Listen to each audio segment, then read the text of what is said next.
let's do which team. Let's do the question mark first because this is an interesting division. Ooh, yeah. So, which team to you has the biggest question mark heading into this season? So I immediately said the Jets, Mm-hmm. and that's because they have so much to prove. Yeah. It's time to see if the moves that they've made in the offseason is going to have the immediate payoff that their fan base thinks it does. Mm-hmm. And that I, to a certain extent, thinks, it might happen too. Although, I mean, I was talking my shit earlier in the year and I was like, listen, Jet fans, I wouldn't be surprised if you don't make the playoffs, but I still somewhat stand by that. But I think, to me, immediate question mark was the Jets because they have a lot to prove. But then I sat on it and I said, nay. The biggest question mark to me is your Buffalo Bills. Because at this point, it's now sustainability in that division. You have competitors there. Can you remain top spot? And furthermore, and look, if we're talking outside the division, can you make it to a Super Bowl? Is what it comes down to. That window is closing with your offense. So when it comes down, and I'm not just talking, your star-studded celebrity dating quarterback, but like, I mean, we know that there is some friction and frustration from Stephon Diggs and co. So that question mark has shifted to the Buffalo Bills to see how they're going to handle the added competition and now a beefed up Jets team in their division. So, Bert, that's the most ridiculous answer you could ever give. The Bills have been 10-plus wins, favored in the AFC East. A little friction in the offseason. Stephon Diggs not happy with how we went out in the last couple postseasons. But who is? Who is? Tell me a Buffalo fan who's not frustrated. But all is well. He's back at practice. They're hugging and kissing each other. Yay, hooray, hurrah. Well, the only team's not punching each other right now, I guess. Well, that's true, too. Well, we know the Jets are punching each other. It's been 2 days of practice. They're already fighting. It's unbelievable. Yeah. It's unbelievable. That makes me feel great. Carl Powers talked all this trash in our group chat. Every day he's posting some New York Jets thing like they're an expansion team. Like every little thing they do needs to be text worthy. The text etiquette, Carl. All right. Nobody cares that Sauce Gardner and Breece Hall were matching cleats in practice today. It doesn't mean you guys are going to the Super Bowl. Sorry, pal. Yeah. I will say though, a lot of people are hyping up the Aaron Rodgers thing, and me and you sat there on the show and said we're not surprised that Aaron Rodgers is probably going to look good in a New York Jet uniform because to us he didn't look bad in his last season as a Packer. No, his team was not good around him. We're not a stat show, but we had to deep dive into some stats and said that Aaron Rodgers was like top 3 in the league in balls on target to receivers, and his receivers, the Packers as a whole, were second to the worst in the league in drops. So that's not Aaron Rodgers' fault that they couldn't get it done in the air. His receivers could not catch. That's what the data says. So and just watching the game, I never watched a Packer game and thought, wow, man, Aaron Rodgers lost his step. You want to talk about a quarterback losing his step? You go out there and watch the Denver Broncos and watch Russell Wilson.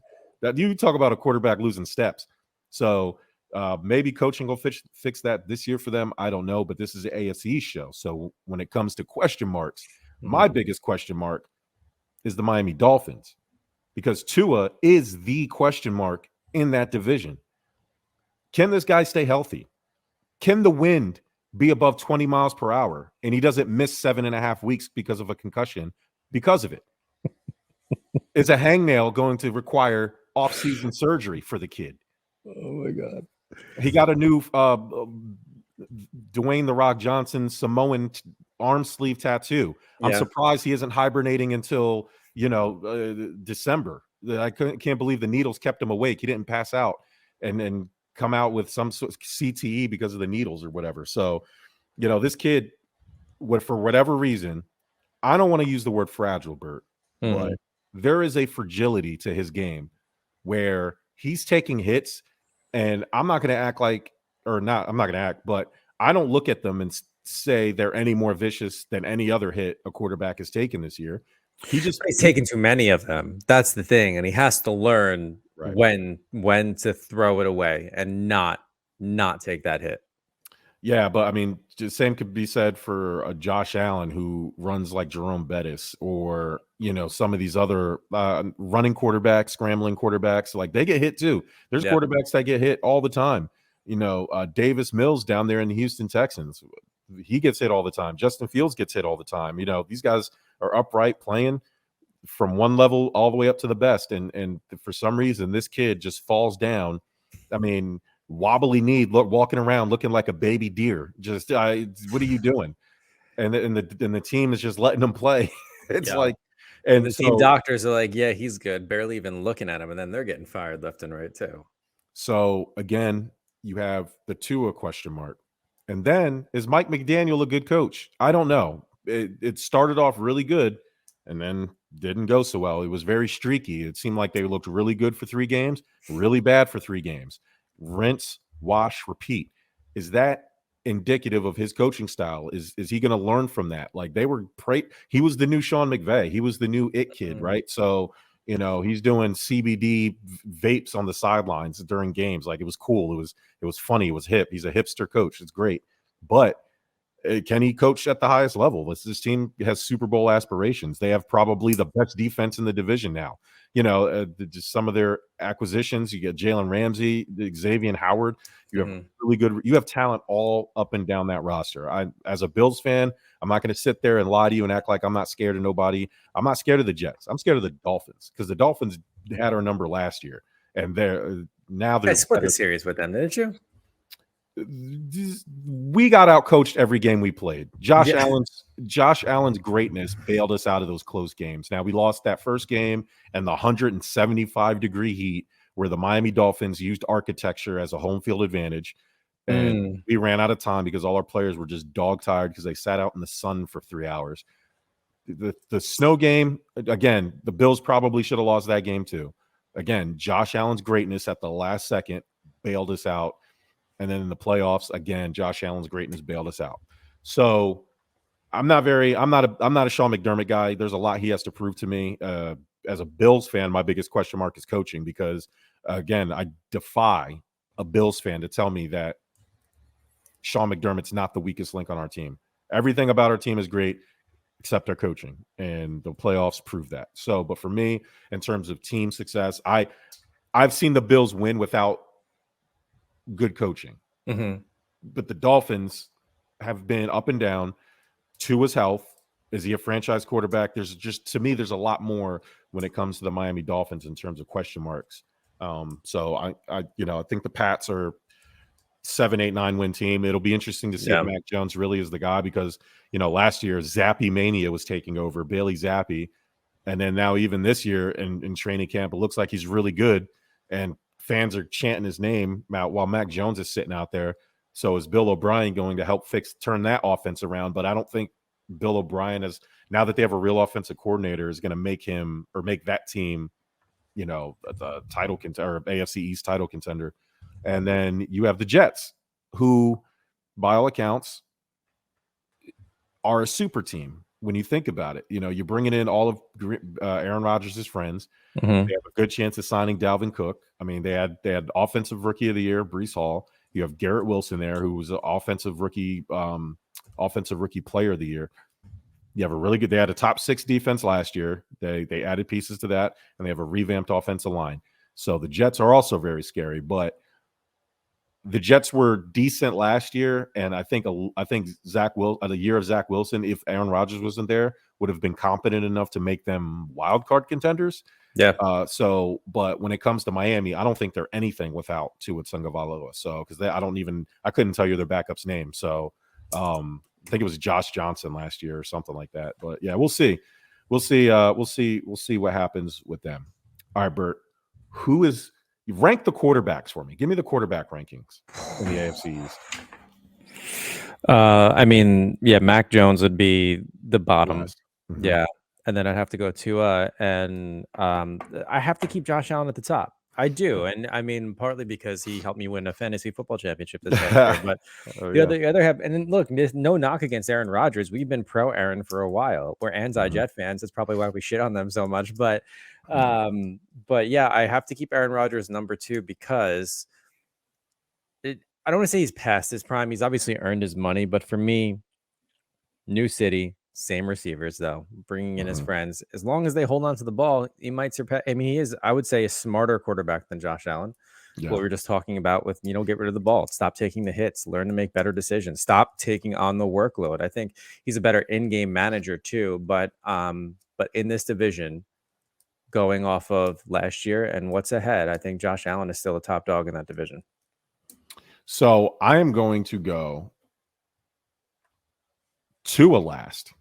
Oh. And then I like Mac Jones. I don't think their coaching style, the best I've seen of Mac Jones in college at Alabama is better than the best I've seen of Tua, period. And so what New England is doing and what Mac Jones has been able to do, becoming a Pro Bowler in that awful, awful system that they have going on down there. Dwayne Marcus, what's up, man? That awful system down there. I believe in Mac Jones. And more importantly, he's proven to be able to stay healthy with half the talent that Tua's been able to do.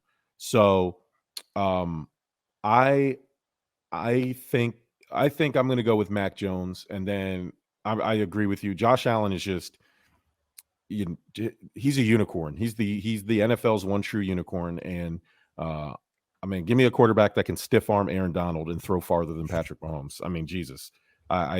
Jesus would do that actually. Jesus could do that. Jesus, and then Josh Allen right after. So, and then Shohei Ohtani. And so, God, I just every day I turn on and I look at Shohei. He's the greatest baseball player that's ever been alive. I don't care. 1,000%. Yeah. I don't talk to me about titles, and I get that stuff comes with time. I'm talking like the ability to play the game. Shohei's the greatest. Anyway, who has the best uniforms in that division? Oh, I'm going Dolphins. I am. I do, but not the current ones, right? The old school ones, the throwbacks that they give me the teal and like orange, and not that this teal and orange isn't terrible. I just like the old school even logo better. But man, they got that. I mean, even if they're wearing their color rush ones, they just look so good. I am going to agree with you, and I hate to do that because I hate giving Corey any type of validation. But those Dan Marino era Dolphins jerseys are beautiful. They're so good. And then when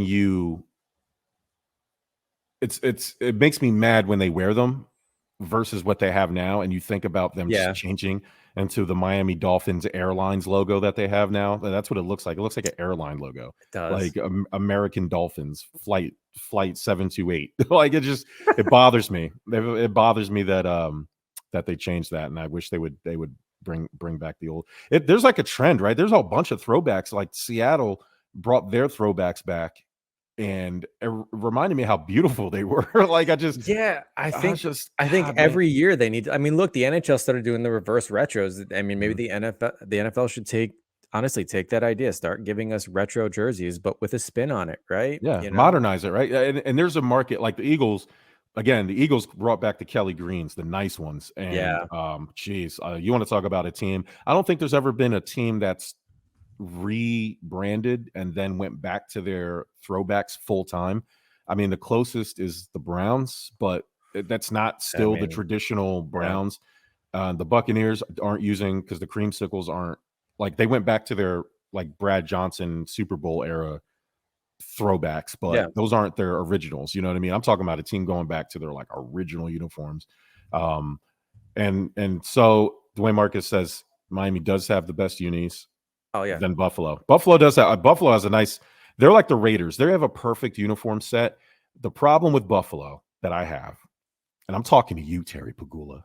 Okay, I'm talking to you now that I have your attention, and I probably don't, but in my version, you do. In my story, I do.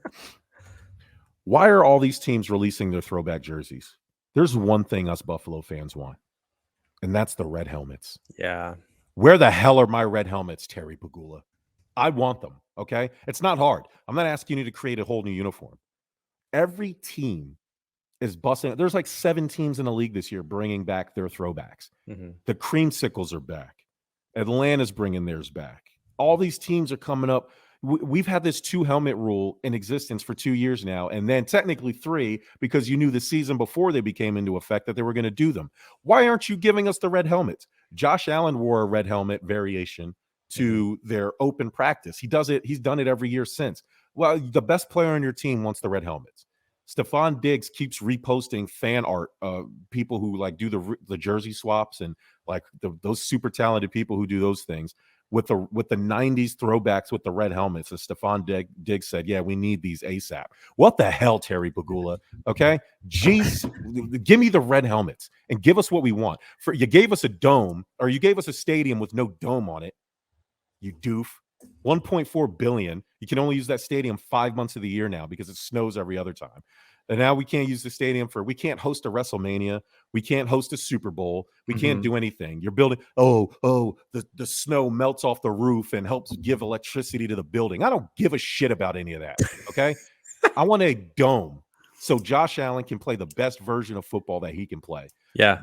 I'm sick of these. Football. Well, snow is a football's throwback football thing. Fuck you, man. Nobody likes that. Nobody wants to watch snow games. Nobody wants to watch 9-3 kick fests. No, exactly. Yeah. It's boring. It's boring football. And anybody who sits there, every argument, if you don't want, that's not real football. What's real football? You don't play real football. You're on the couch. And as much as we love a strong running game, there's nothing better and nothing more exciting than a 90-yard Hail Mary to try to tie or end it. Like, we want to see the ball aired out.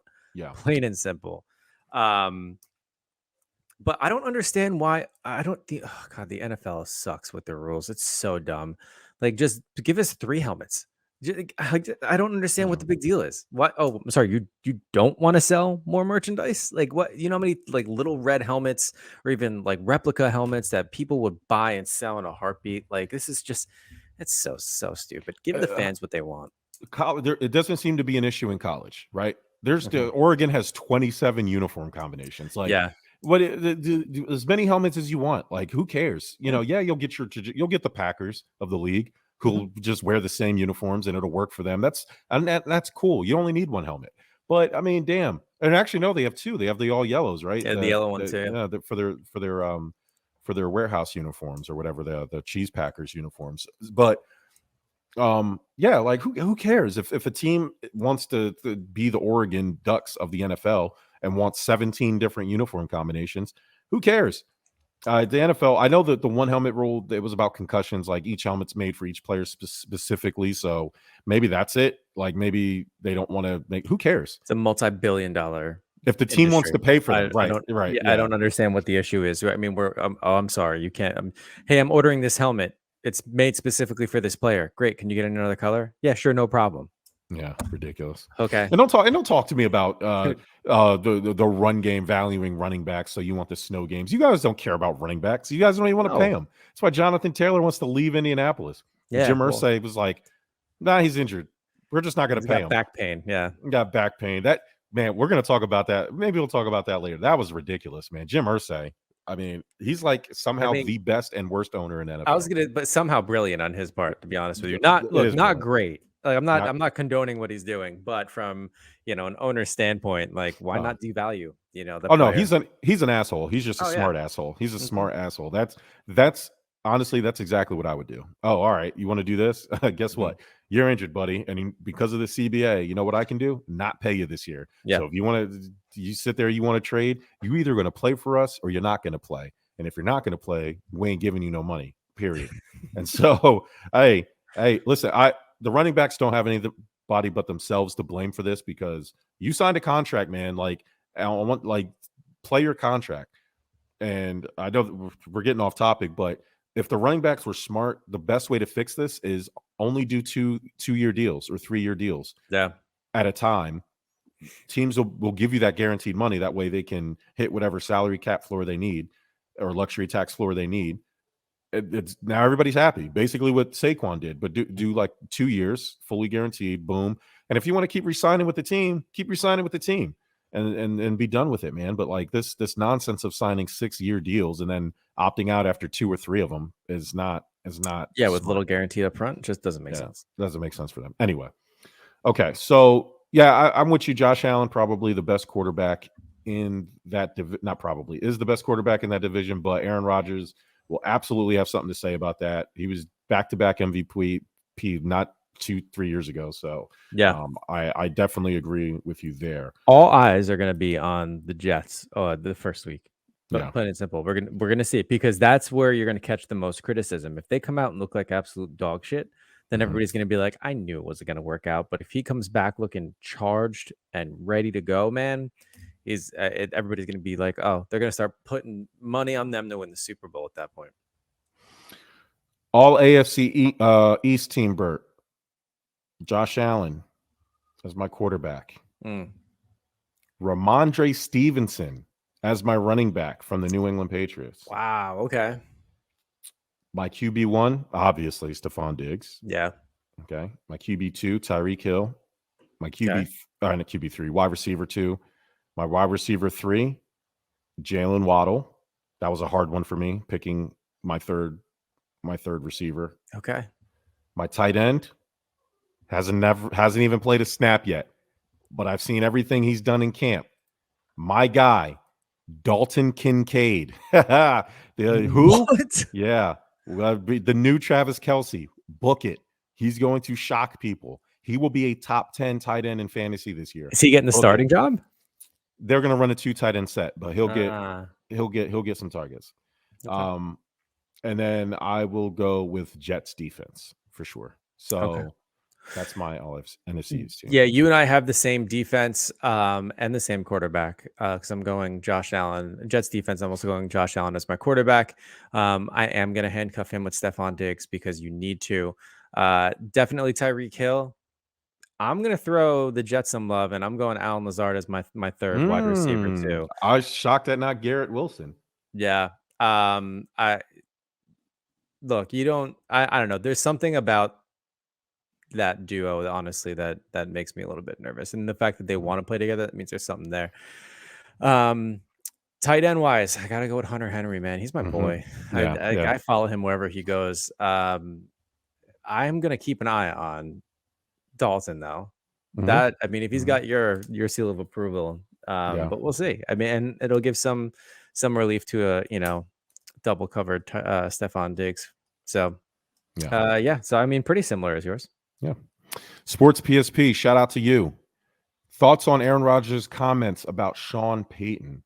For those who don't know, Sean Payton, during a Broncos press conference, basically said Nathaniel Hackett's trash and all his coaching is trash. It's the worst coaching job he's ever inherited. He doesn't know what he was doing. Playbooks were written in crayon. I don't know about that last part. I'm just improvising. Oh, that's funny, yeah. Basically, to that extent, Nathaniel Hackett's a bum. Aaron Rodgers fires back with the Will Smith, keep my wife's name out your effing mouth. Basically said that I thought it was way out of line. It was inappropriate, and I think he needs to keep my coach's name out of his mouth. Rodgers also suggested that Sean Payton's comments were a way of providing a backdoor excuse just in case Denver doesn't improve. But would it give him an excuse if they don't improve? Because if they don't improve, it's under Payton, though. Yeah, well, I guess, yeah, because there wasn't a lot of turnover in the roster and in the coaching staff. Other than Sean Payton. And I think he brought in like 1 or 2 guys with him.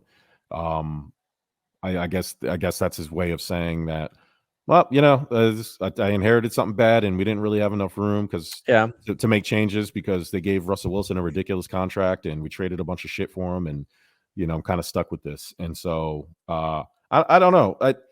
Aaron Rodgers is defending his guy. Nathaniel Hackett is now on the Jets staff because Aaron Rodgers wanted him there, and longtime coordinator for the Packers, and so they have like a long-standing relationship. Rodgers had a perfect answer. It builds drama. He's defending his guy, but Sean Payton wasn't wrong either. Nathaniel Hackett wasn't good. I don't know. The Broncos were not good. I think both things can be true. It's okay for Rodgers to defend his guy. Now, Sean Payton didn't necessarily apologize. And this is the thing I love about what he said in response. He said, listen, I've been doing broadcasting for the last couple years. I did not have to have a filter. So I was talking with my broadcaster hat and I should have had my coaching hat on. And it's going to take me time to kind of. So he didn't necessarily. He basically was like, I said what I said, but Yeah. maybe I shouldn't have said it in front of him in that setting. Like, maybe I should have kept it to myself, or not said it to you guys. So not Not that there exactly an wouldn't have been apology. drama if he was a talking head doing it too, because I'm sure if you had even the likes of like Tony Romo and they're saying it was a complete embarrassment. I mean, I still don't think it's that big of a deal. You wouldn't have Aaron Rodgers be like, I don't appreciate Tony Romo talking about my, my head coach like that, or my coach like that, the offensive coordinator. But like, to me, who cares? Yeah. Honestly, it was, and I'm sure if they asked Nathaniel Hackett, he'd be like, it wasn't great. Why do you think I'm out of job? So I don't know. Sean Payton, talk your shit, man. Go for it. But I mean, if it comes back around, it comes back around. That's the thing. Man, Aaron Rodgers, he loves WWE. So to me, this is just like he's just building his heel. Like he literally is just being that guy. Week 5, Broncos and Jets. So we'll see. Yeah, we'll see. We'll see what happens. But I think both things can be true. Sean Payton was speaking his mind, and me, I'm not going to sit there and get mad at anybody for being open and honest about how they feel. You can't, because that's when the hypocrite is. There's nothing worse in this world. There's nothing worse in this world than a hypocrite. But talk your shit. Like, if stand by it. Like, even if you're wrong, like, just say if you have something to say it. And stand by. And if you're wrong, just say, okay, man, I was wrong about that. Not try to, And Sean Payton did just that. Hey, man, I said what I said. I guess that maybe I shouldn't have said it in that setting, but it is what it is. And Aaron Rodgers defended his guy. Hey, don't talk about my coach, asshole. Okay. And everybody's fine. They'll play each other week 5, and then they'll go about their business. And leading up to week 5, we'll hear nothing but replaying of these clips back and forth. Yeah, they're week 4. As soon as week 4 is over, they're gonna be like, oh, Broncos Jets. They're gonna flex it to like prime time. It's gonna be great. So it'll be interesting to see. Now Sean Payton better win more than 4 games this year. I'll tell you that much. Because it'll be. He better get Russell Wilson in shape. That's what he better do. Yeah, he sure does. I think the Jets. So how many wild card teams are we going to get out of this? So one of the Jets or the Bills are probably going to win the division. One of those two. Yeah. But how do you think we can get 3 wild card teams out of this division? Man, it'll be tough. I think 2 most. Yeah, 2, right? like 3 would be insane.